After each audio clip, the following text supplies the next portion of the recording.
Hello and welcome to this episode of the Called Forth podcast. In today's episode, we're going to be covering what we do with headlines, and specifically the headline of what's going on in Israel. What do we do when we hear these heavy, weighty topics and we wonder, what can we do in our small corner of the universe? What do we do? That is what we're going to be talking about in today's episode. We are also going to be discussing the Detransitioner Bill of Rights that's being brought forward by the organization Do No Harm. And then we're going to dive into some personal development. What can you do to consistently build habits? How to schedule time for all the tasks that you have, and the value of family meetings. Welcome to the Called Forth podcast. So I want to get started with the topic of what's happening in Israel. I don't even know that I have strong enough words for what I saw in the videos that were coming all over social media and the photos of what Hamas has done to Israel. And likely you've seen it too. And so when we see these heavy, weighty topics, and even though they shouldn't be controversial, sadly enough, what's happened and the information that's being shared all over social media is sparking fights and sparking debates. You know, one of the first things that I shared on specifically my Instagram stories when all of this was going on, was just my disbelief almost in the fact that I saw all of these rallies going on across the world, in Sydney, Australia, in London, in New York City, waving the Palestinian flag and shouting from the river to the sea, Palestine will be free. And just all of the celebration over what Hamas has done, which is invade a country and go door to door, murdering innocent Israelis. Seeing that this was celebrated was really eye-opening for me. And I think for so many, I did not realize the level of anti-Semitism that is pervasive in my country, in America, and really across the world. It deeply saddened my heart. And of course, there's some things that didn't surprise me. And that is when BLM Chicago tweeted out, or I don't even know what the term is anymore now that it's X, but they put up a graphic of a Hamas fighter on a paraglider with the Palestinian logo, basically in support of the invasion. Because of course, this all leads back to a deeper discussion about Palestinians not recognizing, and specifically Hamas not recognizing Israel as the true inhabitants of the country of Israel. They believe that it's an apartheid state and that it was stolen, and that this is just an act of decolonization. And then most recently over the weekend, there was an argument that broke out on the right about these people that are out there celebrating, and even the student groups from Harvard, 21 student groups, voiced support in a letter for what they would label freedom fighters retaliating against Israel. And on the right, the argument was between Vivek Ramaswamy, Megyn Kelly, Candace Owens, as there was some back and forth, with Vivek and Candace taking the stance that these are boneheaded college students that don't really recognize the gravity of what they're rooting for. They aren't really rooting for the decapitation of babies, which is what happened over in Israel when Hamas invaded. And that college is a place where you work out crazy ideas in your head. And Candace herself owns the fact that she once was a leftist, and it was through exposure to new ideas that played a part in how she was able to go from a woke leftist to now a voice of conservatism on the right. And really where Megyn Kelly came in, it was so interesting, is basically saying that these college students aren't just 18-year-olds. They're 22-year-olds, 24-year-olds. They're adults, and they know the difference between right and wrong. And to sit there and coddle them as if, oh, they're just still trying to figure it out, is really wrong. And so leading back to my initial statement about what I was sharing on my own social media was my shock and awe, really, I guess, of these rallies that were celebrating what had gone down. And it was an awakening for me to even recognize. Of course, I follow politics very closely. I know that wokeism is pervasive in my own country, but just to see it so in your face, especially coming off of, I know this isn't totally related, but seeing all of the Black Lives Matter rioting that went on in 2020 and billions of dollars of damage across the US to cities, and how that was overlooked and apologized for or excused, like, they're fighting for a cause. And knowing with all the information that's out there that their justification for their actions of murdering people and rioting in the streets, causing damage, doing smash and grabs, stealing hundreds and hundreds of $1 million worth of merchandise over all of these months that went on in 2020 is again a reflection of this mentality that we excuse bad behavior in the name of injustice or perceived injustice. And I think it goes to just show where we're at in our country. And not that I want this conversation to be gloom and doom and sad, but it's a conversation I think we need to lean into and really have to then know, how do we address, how do we bring solution to these problems? And so what was a little scary for me in seeing all of this is that these kids that are graduating completely indoctrinated and woke and so desensitized and insensitive to the current hour and what's really going on, is that these same individuals are going to occupy high level places of influence in our different institutions, in education, in government, in the DOJ. And it's kind of a scary time from that perspective, but I don't want to lean into fear. So I really do want to talk about the aspect of what do we do with these weighty topics, these deep conversations that divide us, where we're going to have different perspectives on things. I always like to break things down into the practical level because sometimes it feels like the answers have to be really complicated, especially if we're talking about a complicated issue. And I'm not saying that answers aren't sometimes complicated, but the simple version of a few things that I'm going to share are things that you can tangibly do when you see these headlines and you get discouraged by all of the weighty conversation and the circumstances that feel hopeless. And so the first thing I'm going to tell you, if you're a mom or you're soon to be a mom, you're going to be a mom someday, raise socially aware, educated, and caring children. And this might sound like a no-brainer. And I'm not advocating for talking to your children about war atrocities when they're 2 and 3 or they're elementary school. Obviously, you do this in an age-appropriate way. But investing in your family is one of the best things that you can do to invest in their future, in the future of the world. And while as a parent, you're never going to get it all right, and your kids make their own choices at the end of the day, ultimately, when you get to the end of your life, you're going to be giving an account for how you stewarded what you were given in your family.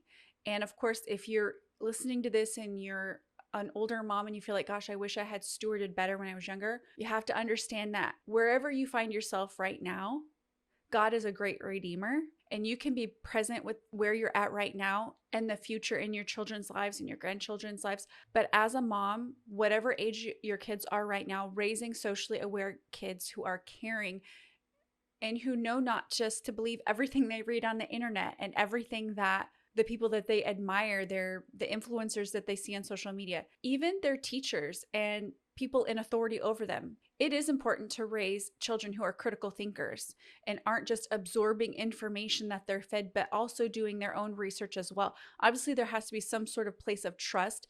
So what I really mean is making sure that the information that they receive is from trusted sources, and then raising them to be, like I said, critical thinkers. Sometimes we think of raising kids in this way where we don't want them to question authority because we want them to do what they're told and be obedient. And while on some level, at certain ages and circumstances, those things are very valid, but at the same time, there is a nuance to this. We want them to not be so conditioned to obedience that they don't question when they've got that gut check in their spirit that I don't know if this feels right. I mean, especially for daughters, for sons as well. You know, we don't want our daughters to be so conditioned to saying yes and being a people pleaser that if they find themselves in an uncomfortable situation that they ignore that gut feeling that something might be wrong. So in the same way, when they're absorbing information, we want to give them the tools to research on their own and have deep conversations about heavy topics and have those communication skills, because ultimately they're not going to be in our home forever. So we want to equip them. I mean, I know that parenting isn't necessarily coaching, but there's an element to coaching that comes with parenting. And if you're a coach, you don't want somebody that you coach to be dependent on you forever. You want them ultimately to be dependent on God, but also empowered and equipped to take the tools that you're trying to teach them so that they can walk it out in their own lives. And if you think about parenting in the same way, that also applies. So the next thing that you can do with these heavy, weighty topics is probably one of the most important things you can do, and that is pray. Pray for the people that you know that are affected by the tragedies that you read about and see. And then ask God, God, where is my voice in this? Where is my responsibility in this? What can I do in my small corner globe of the universe? And really get in touch with the heart of the Father, because He can show you how to pray. He can show you what to pray for. And this makes your prayer life so much more rich as you're communicating and engaging with your Heavenly Father. So prayer is a huge, vital component of what you can do with the heavy, weighty topics. The next thing that you can do is give financially, especially when I'm talking about this situation in Israel. There are legit organizations that are on the ground providing aid and humanitarian efforts to those affected by what's going on in Israel right now. And I'll actually leave a link in the description of this episode to places that have been vetted by people that I trust, Ben Shapiro being one of them, links he has listed, and he's somebody who's very much on the forefront of what's going on. And really, if you want to hear more in depth about this topic, I recommend tuning into Ben Shapiro and Megyn Kelly. And there's a litany of other voices. So it's not just those two, but those are the two that I would highlight. And the last thing that I would recommend that you do is speak out, have conversations, use your platform, use your sphere of influence, the circle of friends that you have, and have these conversations. And I know this feels uncomfortable because it can be a divisive topic, but I think it's actually really unhealthy in America that we've decided that we're not going to have conversations about topics that are controversial. We need more conversation. And even if the person that you're talking to is in deep disagreement, that is even better, because when you learn to articulate your point of view and your perspective and the insight that you have, the better able you are to have these conversations. And when they come back with a point that maybe you hadn't thought about before, or that you deeply disagree with, but you don't necessarily know exactly how to combat that point, that shows weak points in where you stand. And so you can walk away from that conversation, educate yourself a little bit better, and then continue to go into more and more of these conversations. And I'm not saying you go into these conversations saying, I'm pushing my agenda and I'm not open to any other viewpoint. I think it is important to be open to a fresh, different perspective. And sometimes those different perspectives can either solidify you in the one that you currently have, and it helps you to dig your heels even more into an issue that you find deeply close to your heart or just deeply passionate about, or it can cause you to see things from a different perspective and a different set of eyes and a different angle than maybe you hadn't before, which is a lot of times very, very healthy. Because when we get into our own echo chamber and we don't hear opposing viewpoints, we can have a limited perspective and worldview. I think it is important to hear other opinions and other ideas, because like I said, it either helps you solidify your own or opens your eyes to a different way of viewing the world. Alrighty, now on to my next topic. There is a new bill that I read about today, which I thought was so interesting. It's called the Detransitioner Bill of Rights by the organization Do No Harm. And it's all about equipping those people that are going through the detransition process to see what their legal rights are as they walk through this detransition process. So, for instance, in this bill, it requires that if insurance companies are going to pay for transitions, they also need to pay for the detransition of that person. And if you want to read from start to finish the whole Detransitioner Bill of Rights, it is donoharmmedicine.org. And I'll leave a link in the description of this episode. And the interesting thing is, when I Googled Detransitioner Bill of Rights, it didn't come up on Google at all. And when I went to DuckDuckGo, it was still even kind of down in the feed. I think that could also be partially because this is a new topic. I actually first read about it today in the Daily Wire app. If you're not a Daily Wire subscriber, I highly recommend it. It is giving you news information and articles that you normally don't have access to, because like I said, this didn't come up on Google at all. And even in DuckDuckGo, it was kind of down in the feed a little bit. And so I don't know if you saw any of the public hearings that Chloe Cole participated in when she spoke before Congress about her experience as a detransitioner and how she was taken advantage of when she was going through this deeply troubling time in her life when she had gender confusion, and she was quickly ushered into the transition process without really addressing the true issues of what was really going on in her mental health. And we see so much of the outfall, I don't know if that's the right word, but so much of the fallout, that's the word, so much of the fallout from what has happened with this topic of children being rushed through the process of transition without really giving space and time for them to work through what is really going on with them. And now you're seeing lawsuits, you're seeing the devastation of lives that of people who are falling through the cracks because they were celebrated and affirmed and propped up as the face of transition. And then when they've moved into detransition because they realized it was a grave permanent, unchangeable mistake. They were dropped to the side by the same groups that once affirmed them and left abandoned with the devastation of being left with a life that is permanently altered. So I think this Detransitioner Bill of Rights, I don't know if it'll get passed, but I think it is an important recognition and first step in helping the medical community, who is supposed to do no harm, recognize that this issue cannot and should not be a quick fix medical intervention. Not when you're messing with minors, and not when you're messing with permanent choices that they may feel different on 5 years down the road, 10 years down the road. So if you've never heard of Chloe Cole, I recommend you reading up on her story and staying with this Detransitioner Bill of Rights story. We'll see how it plays out. And so my last topic, I know I'm limited on time, so I'm trying to quickly get through this, is family meetings. And we had our own family meeting actually last Sunday, and it was so good. So I wanted to share it because this isn't something that I've always done super consistently. We have had family meetings throughout the years here and there, but they're not consistently on a schedule. And so I just wanted to share that. I feel like family meetings are so important because they get everybody on the same page. There's so many different ways you can approach a family meeting with your kids and your spouse. And it doesn't have to be all about tough, hard topics like, hey, this is what you're doing wrong, so we need to have this family meeting to discuss it. It can be about so much more than that. I have a friend who uses family meetings to keep everybody on the same page with the schedule and the things that are going on in the week. And I love family meetings from the perspective of maintaining heart connection with my kids. Of course, we do have time together outside of family meetings, and I try to connect with them each day. But these family meetings are a group way of connecting with one another and taking opportunities to teach and hear from them.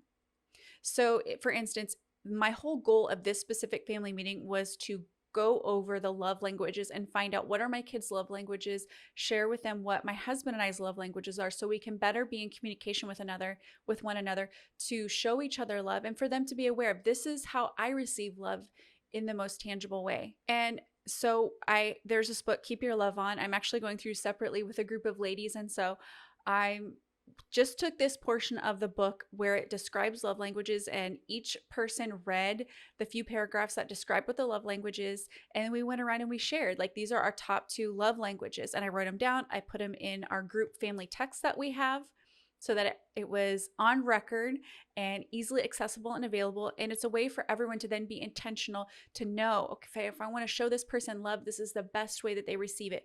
And it also for them helps them, and I explain this in the meeting, that it helps them to paint the picture of how the people that are closest to them can show them love when they themselves know what their love language is and how they best receive love. I then, of course, couldn't just have it all as a heavy topic. Not that it's necessarily heavy, but I wanted to bring some fun into it. So we played charades afterwards. And then we do something in our family, and we've done it off and on throughout the years, where I just asked each of them to share what they love about the other person. And it could be something that other person does, or just funny things about that person, or things that we appreciate about one another. But we all go around and we share, like, this is what I love about you and you and you, and we go around the room, and it's just really fun and it's heartwarming. I can see the looks on their faces when they hear, this is what my sister loves about me, or this is what my brother loves about me, this is what my mom and dad love about me. It's just such a great way of speaking life over your children and teaching them how to speak life into each other. And then, of course, we had our group family hug, arms all in for whatever word that they decide we end on. And then my husband and I said, actually, the prayer happened before the arms all in, but my husband and I then prayed a prayer over them. And so this is just an example of the types of things that we do in our own family meetings. So of course you can make yours your own, of course, as your kids' ages are probably different than mine. For us, it was 2 hours to connect with all of those things, but I've had meetings go less, and I've had meetings where we didn't get to all of those different types of activities. So the last thing in that I want to say is that if you haven't implemented family meetings, never feel like it's too late. I mean, my kids are in high school and one is out of high school. So if that's where you're coming into it, my best piece of advice is don't feel like you have to make it all serious or an education dump. Find a way to make it fun. I know families that have family game nights. So for you, maybe you don't do family meetings, but you do game nights or just times of connection. The whole point is, whether it's a family meeting or it's a game night, finding time that you all can connect together as a group. because life gets really busy and it's so easy to let the evenings go by and everybody's doing their own thing. They're on their own device. And then as parents, sometimes we feel like we're dropping the ball and we don't know how to get everyone connected because everyone feels so disconnected. So, whatever that looks like for you, find ways to make it fun and introduce it in that way. And then prioritize it, be intentional with it, make a schedule with it. Give them also a heads up like, hey, I need you to be available in 1 week on Sundays at 6 o'clock or whatever date and time works best for your family. Give them that heads up instead of springing it on them at the last minute. But I want to encourage you, as a mom who has teenagers and one that is out of high school, this time is so important. And your older children still need you. They still need to connect. Like sometimes we think when our kids are little, that's when they need us the most. And they might need us the most in that those physical needs.